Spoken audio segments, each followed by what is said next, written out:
I thought one exam would decide the rest of my life. The day I failed, I believed my future disappeared with it. I had no idea that was the beginning, not the end. Results day felt strangely quiet. The classroom buzzed with nervous laughter, but my hands wouldn't stop shaking. Our teacher walked in carrying a stack of papers. Every heartbeat sounded louder than his footsteps. When my paper landed on my desk, I stared at the number.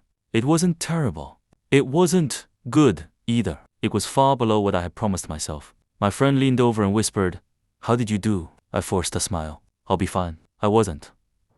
That afternoon, I walked home without playing music. Even the familiar streets felt different. I kept replaying one thought. If I can't get good grades, who am I? For years, I believed grades were my identity. Every compliment I remembered started with my report card. Every proud smile from relatives came after exam season. Without those numbers, I felt invisible. The next few weeks became exhausting. I studied longer than ever. I slept less. I compared my scores with everyone around me. The harder I chased perfection, the more afraid I became of making mistakes.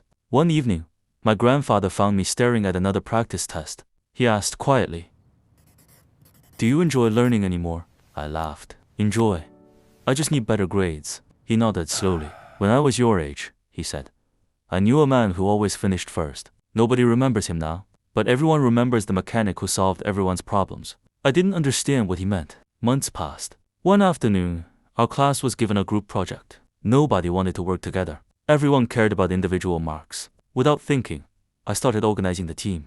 I divided tasks. I listened when people argued. I stayed late helping classmates who were struggling. When the project ended, our teacher called me aside. "You know," she smiled, "your grade was good, but that's not what impressed me." I looked confused. "You made everyone around you better." Nobody had ever praised me for something that wasn't written on paper. That sentence stayed with me longer than any report card. Years later, during my first job interview, nobody asked about my highest exam score. They asked how I handled pressure, how I solved problems, how I worked with difficult people. I realized I had spent years polishing numbers while quietly ignoring the person behind them.